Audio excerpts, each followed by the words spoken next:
போன வருஷம் IPL final ஒரு ப்ரெஷரான சுச்சுவேஷனில் ரவீந்திர ஜடேஜா சிஎஸ்கே உடைய தளபதினே சொல்லலாம். அவர் வந்து 6 and 4 அடித்து மேட்சை ஃபினிஷ் ஆஃப் பண்ணுவார். அண்ட் சிஎஸ்கே போன வருஷம் தங்களுடைய 5வது ஐபிஎல் ட்ராஃபி ஜெயிச்சு மோஸ்ட் சக்ஸஸ்ஃபுல் டீம் இன் ஐபிஎல்லாக மாறினாங்க.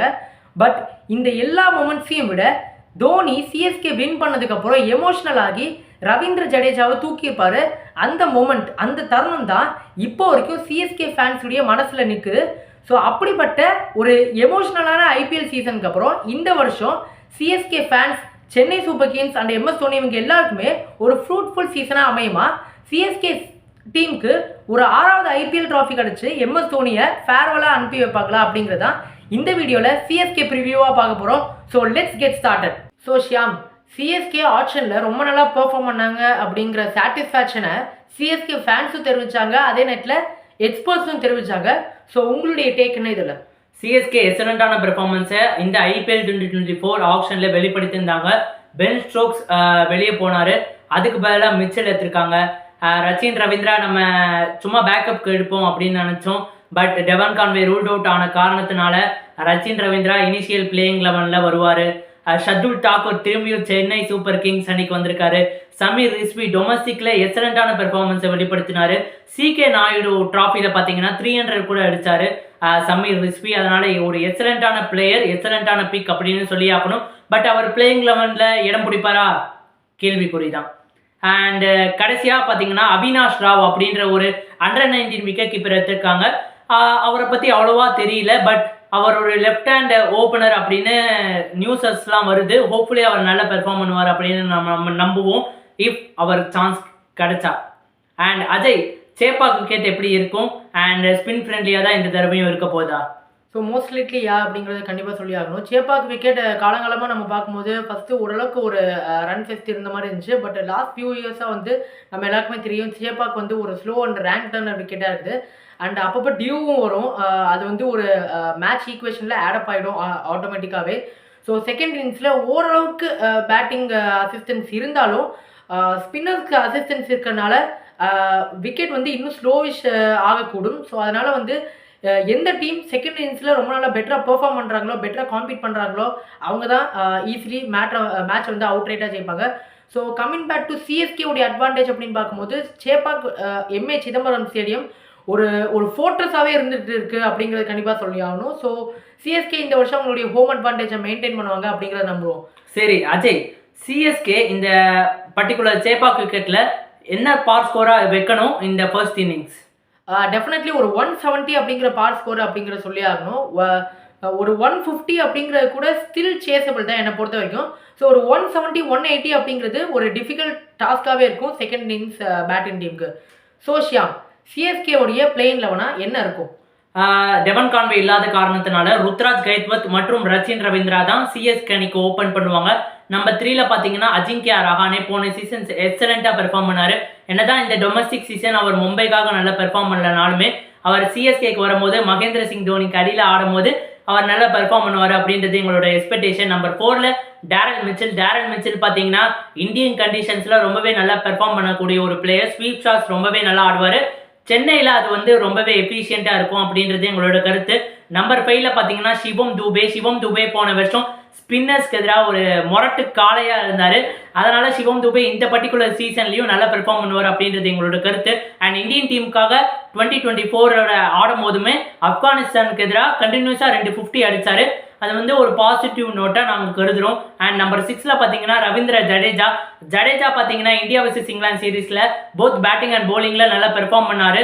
அண்ட் ஹோப்ஃபுல்லி இந்த சீசன் ஜடேஜாவுக்கு ஒரு கிராக்கர் ஆஃப் சீசனாக அமையும் அப்படின்னு நாங்கள் நினைக்கிறோம். அண்ட் நம்பர் 7ல பார்த்தீங்கன்னா நம்ம தலை தோனி கடைசி சீசன் விண்டேஜ் தோனியாக முடிப்பாரா அப்படின்றது நம்ம பொறுத்துன்னு தான் பார்க்கணும். பட் ஆஸ் ஆஃப் நவ் ரொம்பவே நல்ல ட்ரைனிங் பண்ணிட்டு வராரு. அண்ட் ஹோப்ஃபுல்லி அவர் நமக்காக நல்ல 6s அடித்து நம்மளை என்டர்டெயின் பண்ணுவார் அப்படின்னு நம்ம நம்புவோம். நம்பர் 8ல பார்த்தீங்கன்னா தீபக் சகர் பார்த்தீங்கன்னா போன சீசன் ஆன் அண்ட் ஆஃப் தான் ஆடினாரு. பட் ஆடின மேட்சஸ் எல்லாத்துலேயும் பார்த்தீங்கன்னா ஒரு எஃபிஷியண்டான பெர்ஃபார்மன்ஸே பார்த்தீங்கன்னா தீபக் சகர் அவர்கள் வெளிப்படுத்தியிருந்தார்.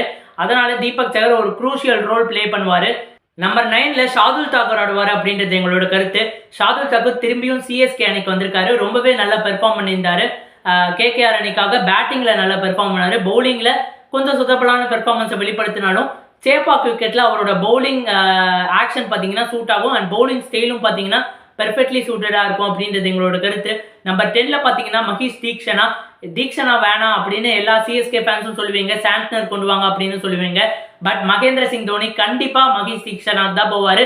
அண்ட் தீக்ஷனாவும் பார்த்தீங்கன்னா நல்லா பெர்ஃபார்ம் பண்ணாரு ரீசெண்டாக நடந்த எல்லா T20 சீரீஸ்லையும் சரி.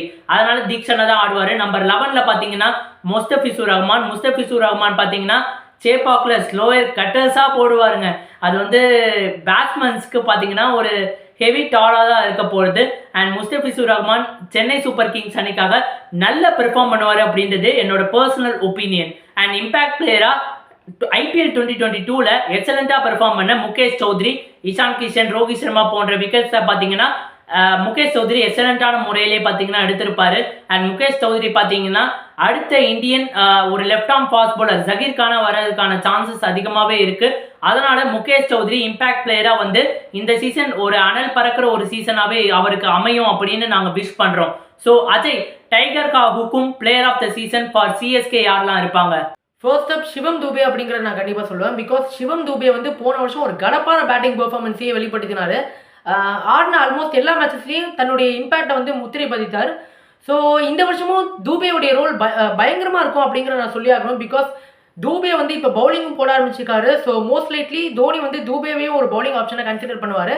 அண்ட் 2024 T20 வேர்ல்டு கப்கான ஹர்திக் பாண்டியாக்கான ஒரு பேக்கப்பாக வந்து தூபே டெஃபினெட்லி உள்ள நுழைய தான் பார்க்குறாரு.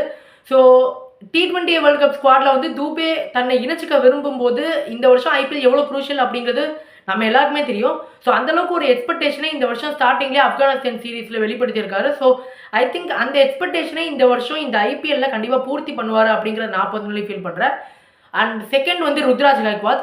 ஓவர் தி இயர்ஸ் CSKக்கு ஒரு கன்சிஸ்டன்ட் பெர்ஃபார்மராக இருந்துட்டு வராரு.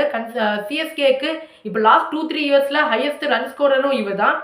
ஸோ ருத்ராஜுடைய அந்த பொட்டன்ஷியலும் சரி, காம்னஸும் சரி, கம்போஷரும் சரி CSKக்கு ரொம்பவே உதவி இருக்குது. ஃபைனலில் கூட ஒரு அதிரடியான பேட்டிங் பெர்ஃபார்மன்ஸை வெளிப்படுத்தியிருக்காரு. அண்ட் CSKவுடைய அடுத்த கேப்டன்னே சொல்லப்படுது. ஸோ என்னவா இருந்தாலும் நம்ம பார்ப்போம். இந்த வருஷம் நல்லா பெர்ஃபார்ம் பண்ணுவார் அப்படின்னு எதிர்பார்க்கப்படுது.